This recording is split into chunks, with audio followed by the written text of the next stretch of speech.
Welcome to the Matcha Guardians podcast, brought to you by Matcha.com. Here we focus on the biggest trending health topics of our time, featuring the greatest and upcoming wellness advocates. Now, here are the Matcha Guardians, certified nutritionist Diana Weil and medical journalist Ilara Hajib-Taras.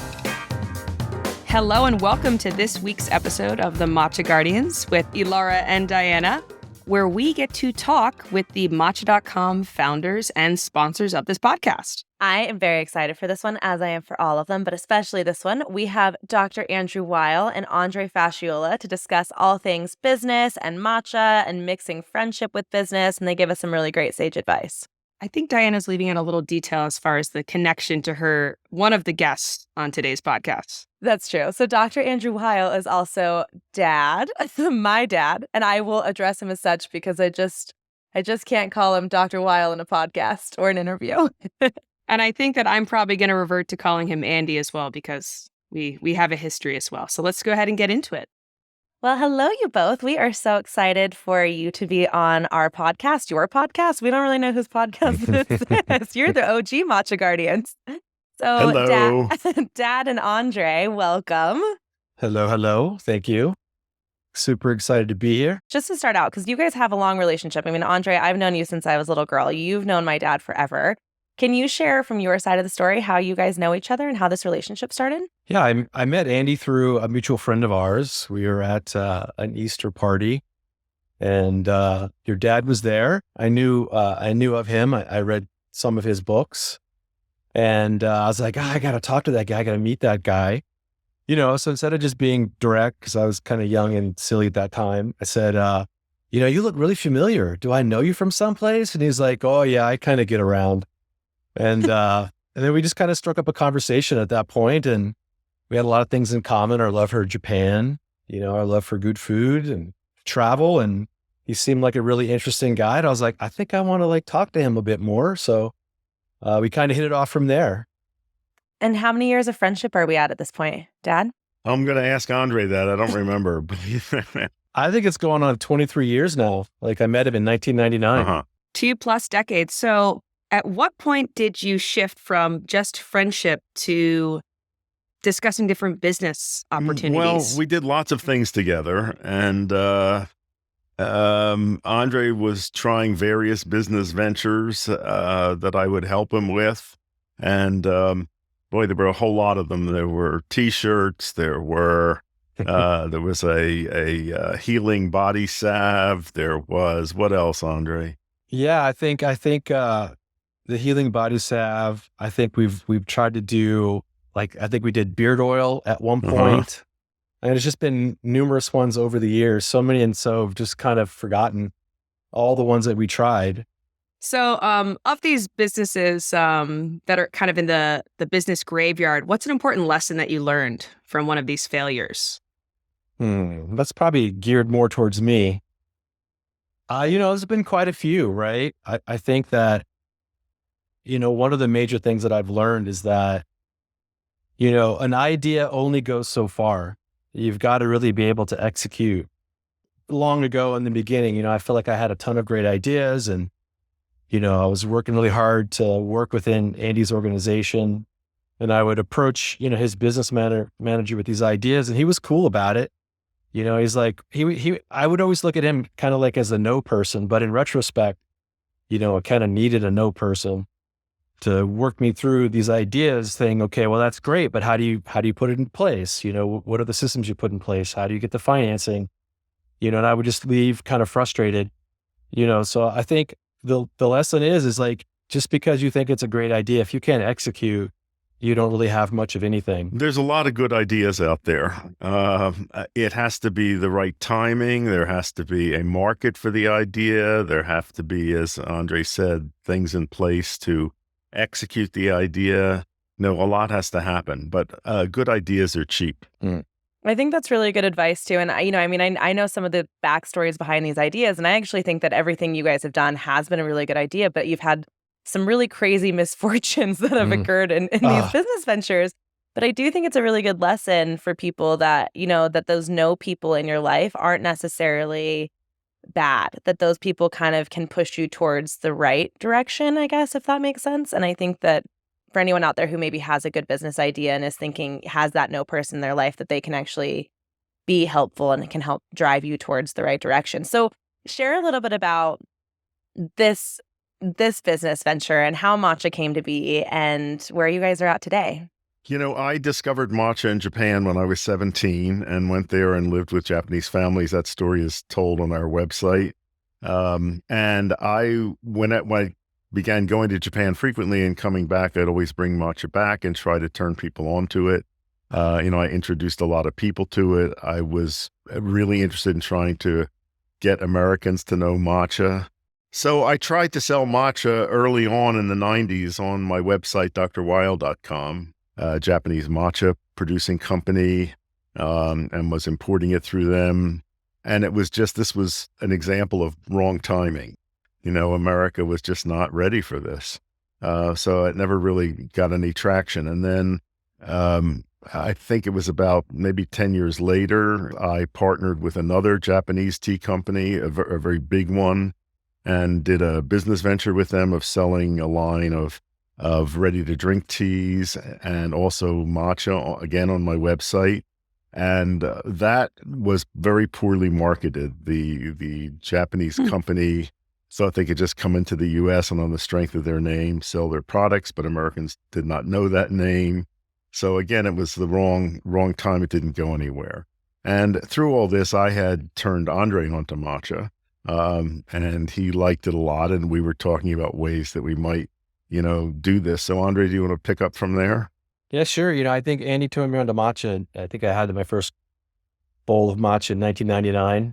It's really weird, unique green powder that had the beautiful color, and the taste was great. And then I remember my feeling after I had my first bowl of matcha, I felt just wiser and more energetic and just really relaxed and chilled. Did you feel your beard get longer?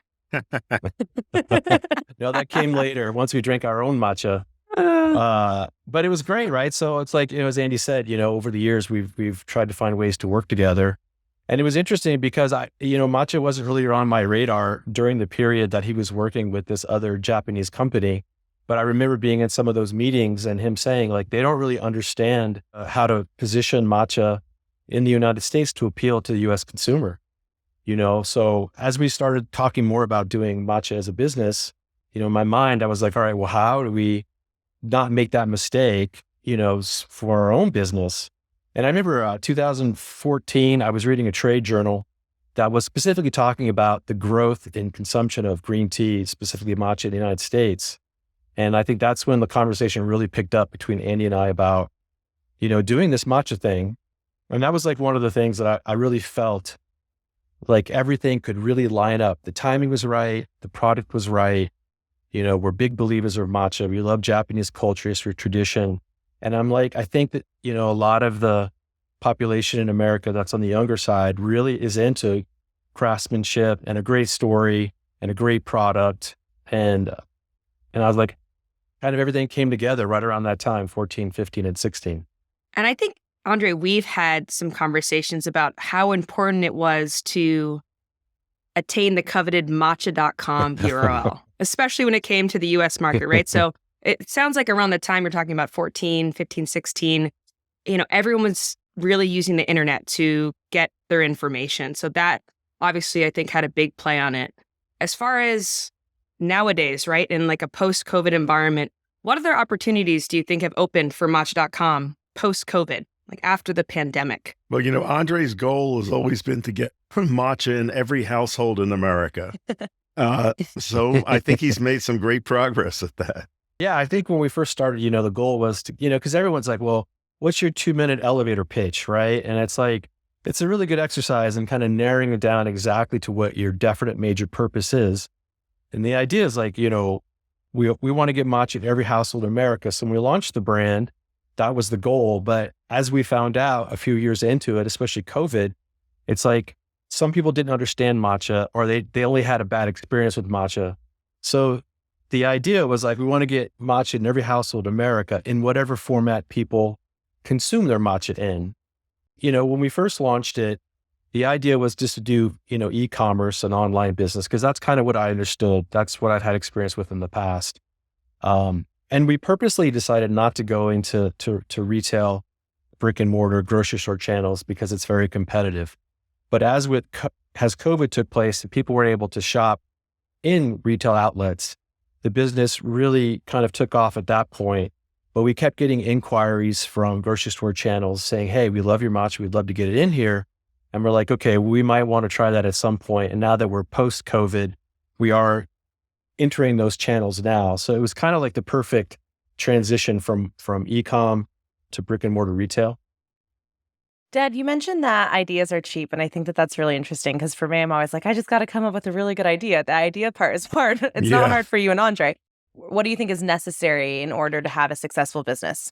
Looking back on what's happened with matcha, I think the main lesson there was timing, because I tried, as I said, in the 1980s and the 1990s to introduce matcha in America, and there was no traction there. People weren't ready for it.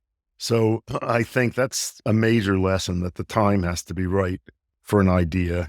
And then, once you have an idea with the time right, then you have to have, I think, a plan as to how to execute it, which means having the right help, finding, the right channels to go into, making sure you have the right suppliers, how to market, how to finance. Those are all very practical questions. So, Andre, one of the things you mentioned is a key to the Matcha.com success was how you marketed the business and how you made it accessible. You made this kind of elusive, intimidating green tea powder easy. What were some of the ways that Matcha.com did that? Like different products that you guys have developed that have really taken off? I think one of the things I learned right away is just because I like something some way doesn't mean someone else will like something the same way, right? So we really took a lot of feedback from our customer base, from friends and family, because I looked at myself as like, the only way I drink matcha is just by itself with the best matcha we can get.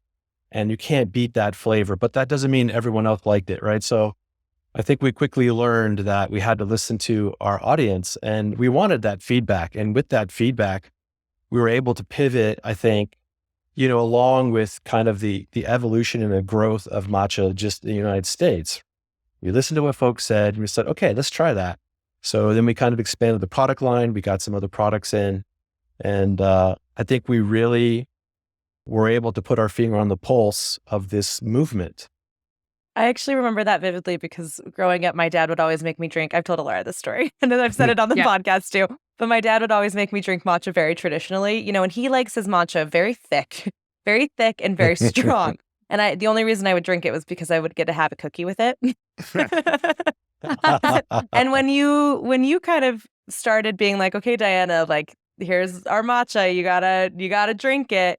You gave me the grace of being like, no, if you want to put some milk in there, if you want to put some honey in there, whatever you want to do, that's totally fine. And maybe eventually you drink it in a more traditional way. But I vividly remember you being like, listen, as long as you're drinking matcha, that's wonderful, and that you're doing something really good for your health, and it's okay to enjoy it the way that you want to enjoy it. And I think that was really huge for me because I was like, oh, I don't have to drink this really thick, strong, traditional cup of matcha that my dad enjoys.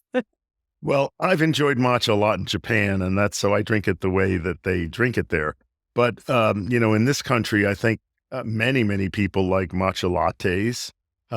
They like to sweeten their matcha. That's fine with me if people want to drink it that way. But we've also noticed that many people who start drinking matcha that way eventually come to like it just straight, by itself, unsweetened. So that's interesting to see that evolution. I like iced matcha also, especially when the weather's warm. I don't sweeten it, but I like it cold with ice in it. I like matcha in things. You've made me some wonderful matcha desserts. You made some great matcha cookies for me and other things. I think that's terrific. So there's no doubt that coffee is probably one of the most popular caffeinated products in the U.S. market.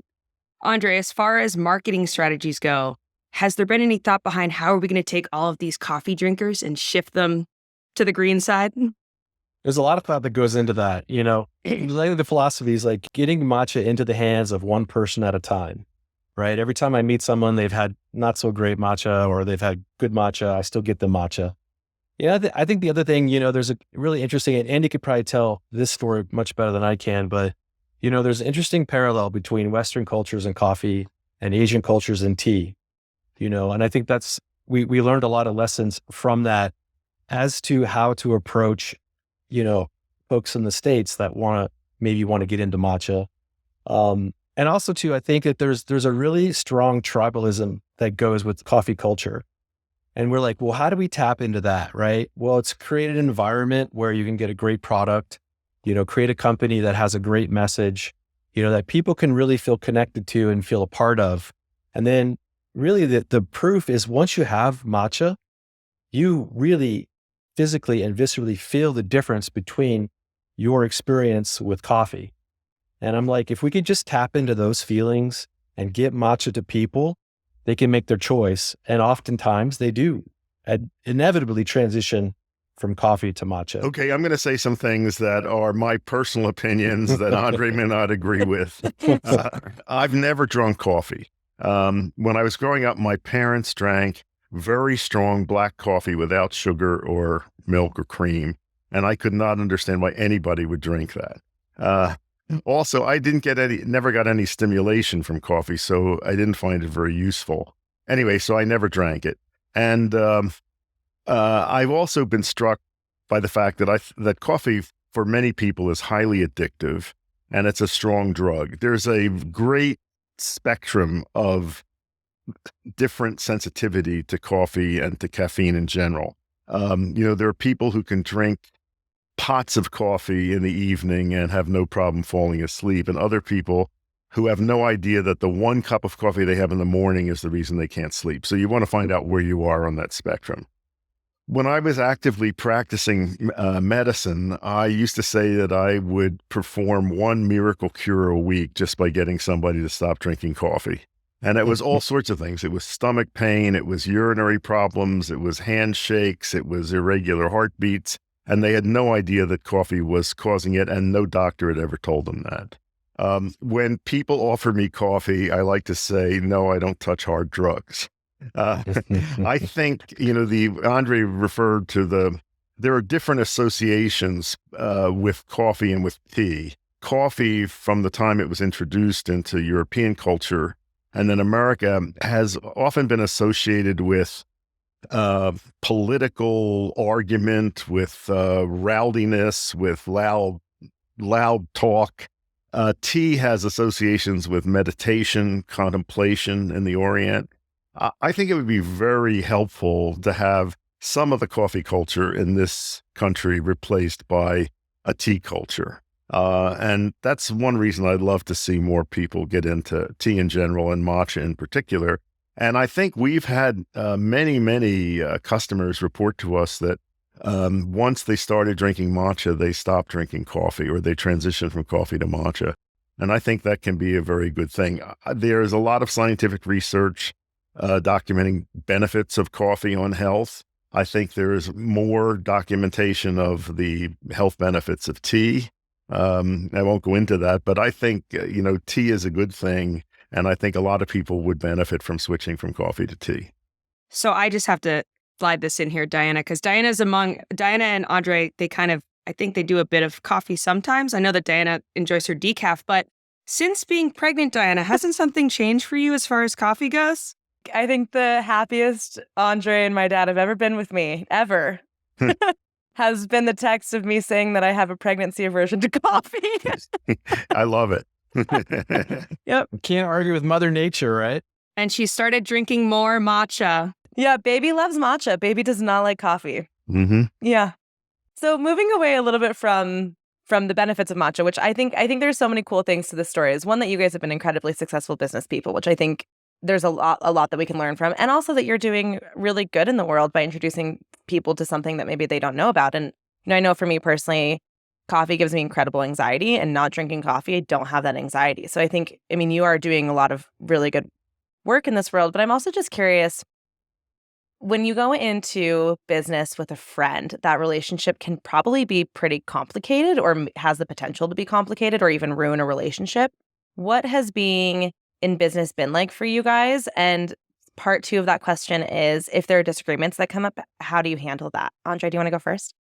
Yeah, I think first and foremost, we had a long friendship before any of the business stuff came to fruition, so I think that that's always been something that was a cornerstone of this whole thing, right? Is a lot of respect for Andy and what he does and what he has done, and if there's some way I can fit myself into that mold. Andy's been a mentor, as well as a really good friend. And I think that's really helped, kind of guide the course of what we're doing. And then, I appreciate that, Andy loves great food and he just loves, the best of the best, so I think with the matcha, it was something that we both like really loved and we shared and we experienced in Japan together. And it just seemed like it was the right thing at the right time. And I just think, having a strong friendship and kind of keeping those two segmented as much as possible. Of course, they're going to interweave, often, has been kind of key to that, right? Friendship first, business second, and then kind of doing what we love together. That really helps, make things go much smoother. I watched Andre struggle for years with business ventures that failed. And, I felt really bad for him. But, I always sensed that he had the potential to, really succeed. And I stood by him, but I didn't interfere too much. And it has been, very gratifying to me to watch his trajectory of success with Matcha.com. It's been, really wonderful. And what about for you? Has that relationship been complicated at all by your business together? I don't think so. I don't think we've had major falling out over business disagreements. So, success is sometimes paved by a road of failure. I think one of the really interesting things about both of your cases is that you've achieved really amazing success later in life. I mean, Diana and I are kind of growing up in this time where it's all about, being successful, 30 under 30, Silicon Valley, all these young guns. As far as achieving success later in life, I know that you guys talk a lot about timing was everything, but I do think that perseverance and some other elements go into it. What do you think really led to the breakthroughs in your career? Andy, you can start out. Well, I definitely struggled for the first half of my life. I mean, through my 30s, into my early 40s, I really wasn't sure of what I was doing. I mean, I knew I was following my own light, but I didn't get much reinforcement from the world for that. But I kept putting one foot ahead of the other and doing what I knew to be right and true for me. When a great success came to me, and with celebrity also, I'm very glad that didn't come earlier in my life. I think it would be very hard for personal development to have that kind of thing happen in your, teens or 20s. So, I was who I was at that point in my life, and, it was okay. Do you think there was anyone particular in your life that helped you stay grounded? I've been asked that a lot. I've had several mentors in my career, but I think really it's always been my internal guidance, my intuition, and I've always looked within to find guidance. What about you, Andre? What do you think was kind of the big catalyst for you, or if there's any notable people that really kept you grounded? That's been a lot. I think, obviously Andy, believed in me when there were periods of my life that I didn't believe in myself. And, that's been really helpful. And I think too, I think we live like in this 24-hour cycle of information and content. And I do have some sympathy for folks in their 30s, right? Because all of the pressure says you have to succeed, right out of the gate. But I don't think that you're capable of that. I mean, there's there's rarity cases where you'll have somebody who does like an Uber or, PayPal, and they have extreme success, but they don't they don't talk about the thousands and thousands of other people that don't have success, that are just trying to get it figured out. It's like you need that time to percolate. You need that time to develop your skill set. You need that time to figure out who you are and what you want, to figure out what your true north is. And that doesn't happen overnight. I mean, I had, many, many, many years where I tried to figure out what's my skill set, what's my passion, what do I love? And you have to take a lot of up to bats, you've got to have a lot of failure. You've got to hone yourself and you have to develop grit, and you got to develop the attitude when you can just not feel like a failure, focus on the positive, and then really, it's like, there's like some magic that goes to creating a business or success. You've got to figure out what that elixir is. And it's difficult to do it in your 30s, right? You're still trying to figure out who you are. And then you have all the societal pressure and family pressure and those pressures, but like Andy, just finding your true north, sticking to it, knowing your wisdom. And if you keep trying hard enough, I think eventually the universe will open up and you'll succeed in the ways that you've worked really hard trying to succeed.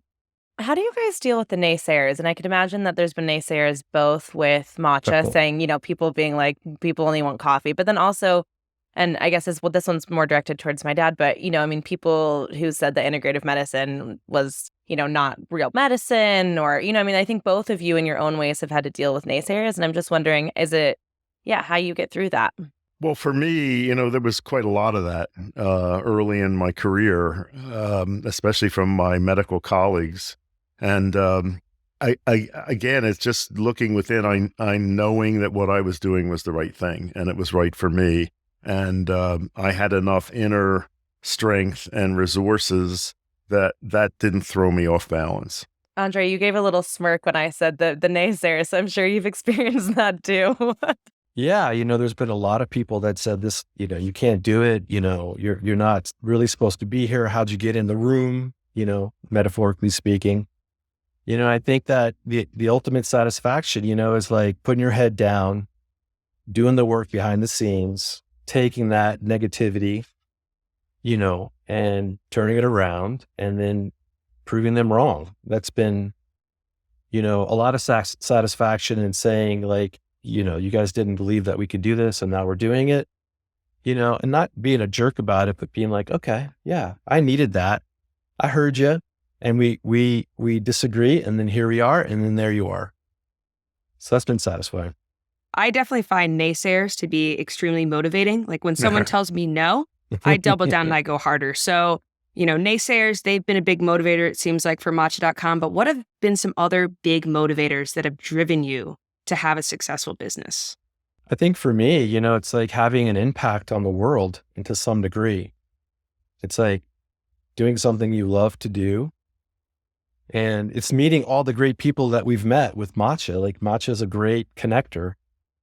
It's a great conversation piece, and then I think, getting to a certain level of success where you're like, oh, finally, I'm doing what I'm supposed to be with who I'm supposed to be doing it with, when I'm supposed to be doing it, and then things like open up and it becomes really exciting and fun. And, you look forward to almost every day, coming to work, doing what we do. There are challenging days for sure, but it's really been a great journey, super satisfying. And I love the people that we work with and what we're doing.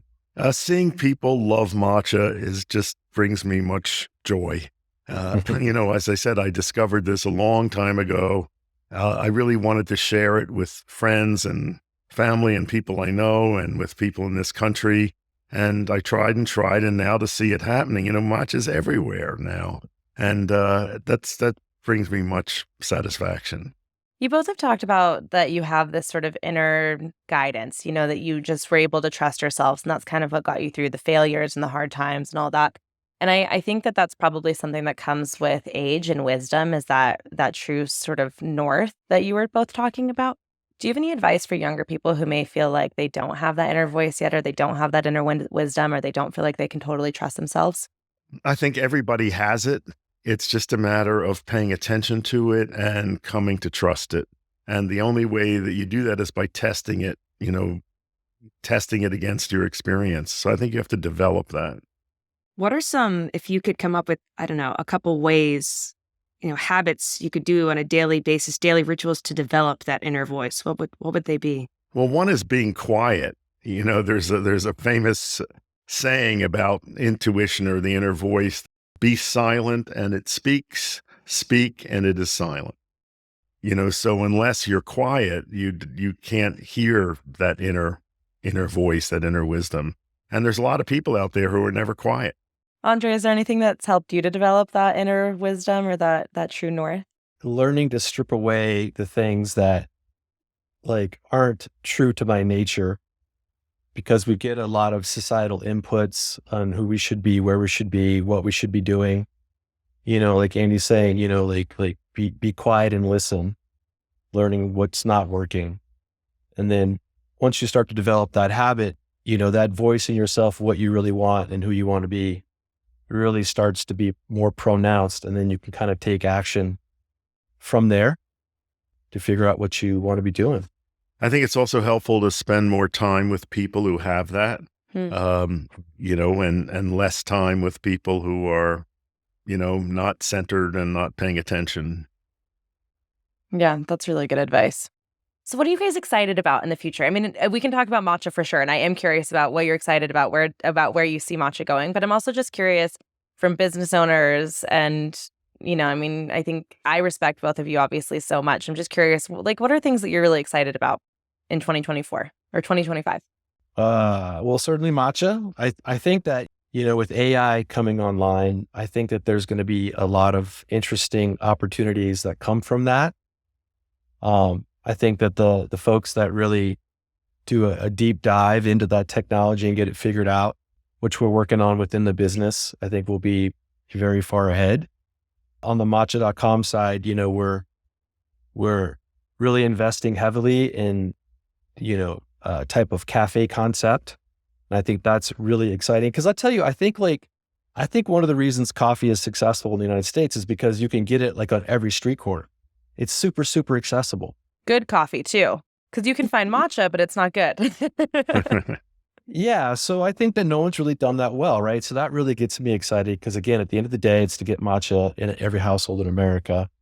And I think that we have to make it more accessible. And I think a cafe kind of version is what we're percolating is, an attempt to do that. So those are the things that I'm excited about right now. I'm excited about seeing integrative medicine become mainstream.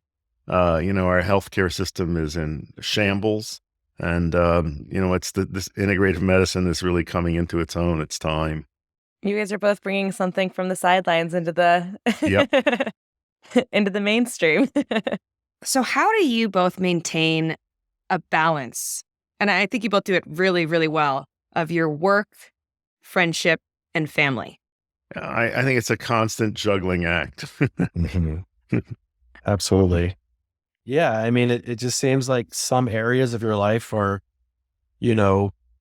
working optimally where others aren't. And you need to make sure that you carve out some bandwidth to equally focus on those areas, because I think for me, I feel like when one area is out of whack, it affects the other areas. So you always kind of have to steer the ship to a neutral position, and that requires, time, energy, and effort and focus. There's a funny statement that you can have a great house, a great job, a great relationship, but you can only have two of the three at any one time. I like that. So I think both of you, from what I know, you're definitely morning Yes. people. You guys get up really early. Has Yeah. that always been the case? I hated getting up when I was young. My father had to rouse me from bed to go to school, and I just hated that. And in college, I tried never to take any classes before 11 o'clock. And it was a really rude shock to go to medical school where there were 8 a.m. Compulsory lectures. But after an initial period of hating that, it really changed my internal clock. And, then I started naturally getting up at that time. And, for years and years now, I get up when it gets light out or earlier. Similar to Andy's story, I hated getting up early, but I think once I started getting into my, late 20s, early 30s, mainly because of Andy, because I think he would text me at 4:40 in the morning. And I'm like, what's the time zone? Why is that dude up so early? and then a long time after seeing, and I would look at, Andy being incredibly efficient with his time and all of the things that he was able to get done. I'm like, what's the secret? There's a lot of other things too, but that's one of them. I started doing that and I started noticing like, I like getting up before everyone else gets up, right? I like that hour in the morning, right? When the sun's coming up, before the sun's coming up, where it's just me, dogs are asleep, things are quiet. I could focus, kind of build out my day. And then after you do that for long enough, you really come to appreciate it. And then on the flip side of it, like 2 or 3 o'clock, it's like, okay, time to, water the plants, go on a walk, do something. So that seems to work. So I'm a big proponent of getting up super, super, super early. And then also too, I'm like, you only have a certain amount of hours available to yourself in life. Do you really want to spend them sleeping 3 extra hours? Like you're going to miss so much. So it seems that there's a correlation between early rising and success and productivity. Andy, I think one of the things you told me is that when it comes to your writing, you do it right when you wake up. Well, not necessarily right when I wake, but if I don't write in the morning, I'm not going to write. That's my time to be mentally active. What about you, Andre? Do you find that like you're the most productive kind of in the morning hours? Absolutely. Yeah, absolutely. It's like, that's when like my brain works the best. That's when I have a lot of energy and enthusiasm. And that's when I feel like that's when my power band, and then the afternoon, that kind of wanes. So besides waking up early, what are some other daily habits that you guys have that you think might be a correlation between your success? Well, going to bed early is another one. I don't understand night owls. I'm wired completely differently. Not eating too late. I mean, I like to have dinner, by 5 o'clock if I can. And, it's really hard for me, people that want to eat at 8 at night. I like to have some physical activity every day, either swimming. Swimming is my main one. Time outside, time with my dogs, time just to be quiet by myself. You took all my answers, Andy. Hanging out with people who are doing the things that you want to do daily if you can. And that's hanging out, with Andy. I think it's having a routine and a schedule is really important for me. I look forward to that. It gives me peace and calm to know that I've got a schedule. I think being physically active, I think getting sunshine, eating really good foods, watching things that make you laugh, being around people that make you laugh, certainly matcha, all of those things, and just moving your body. I think it's unhealthy to sit in a chair for 8 hours a day in an artificial environment. So surround yourself with, like Andy says, beautiful plants, nice art, colorful things in your home. But really at the end of the day, I think it's the routine and the schedule, starting very early and closing down shop early. Working with plants has been always a big part of my life, and gardening. I find that just very, very healthful, both for my body and mind. And then especially when I can grow some of my own food. I also feel like connecting with your pets, like, like my dog is like such an integral part of my day, even though I don't really think about it. He's just there. He's always there. It's like, I want to be the person my dog thinks I am. Diane, I didn't tell you this, but Juno, my female Ridgeback, a few nights ago gave me a massage in bed. I was sleeping on my side. I was falling asleep. She ground her head into my back really hard and then was rotating it. And she went from my shoulders down to my waist and then back up to the top and down. She did it 3 times. It was wonderful. I want to know how to make it happen more. We don't deserve them. That was great. We don't deserve them at all. Has Diana shared her unmaking the bed daily ritual with you? This is my new favorite thing. Okay, so I learned this from a life coach that I follow, and I love it. So in the morning, when you get out of bed, you unmake your bed so that new energy can come in, everything, if there's any moisture, it can evaporate, kind of freshens everything up. And then when you're ready, then you make your bed. But I really like this idea of not just getting out of bed and immediately making it. You unmake it, let it sit for a little bit, and then make it. So unmaking it, you don't remove sheets. You just remove No. You just fold back and... blankets. Yeah, fold black blankets and sheets, and then, let everything air out. And then it feels so much nicer to get in bed at the end of the And night. how long do you leave it uncovered? Like an hour, but you could Okay, probably I'll do do 30 it. minutes. Yeah, so try unmaking your bed. Okay, so I mean, I could spend hours with you guys. I do spend hours with you guys, and I love those hours. I treasure those hours. But as we wrap up here, we always have 2 questions that we end on. So I'm hoping that we can ask you guys these questions and just get a little bit more advice and wisdom from you. So, Dad, we'll start with you first. What is a life lesson that you've learned the hard way? I would say be patient, and wait if there are things you want, and it's not happening, just be patient. That's a good one. I would say that you have to fail, even though it's like really painful during the period, because that really brings out, what you really want and how you want to move forward. So I guess what I would say, don't be afraid of failure, because it's crucial. It's necessary, in fact. And have patience during that period. Both really good. So question number 2, we'll start with you, Andy.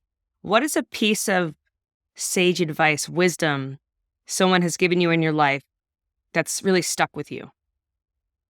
One was to love somebody, something.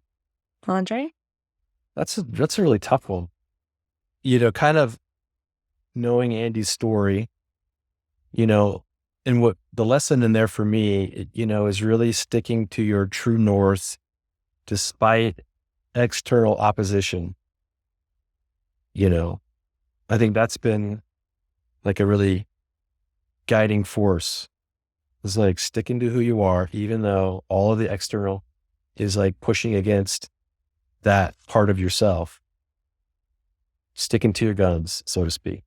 Be yourself, because everybody else is taken. Yeah.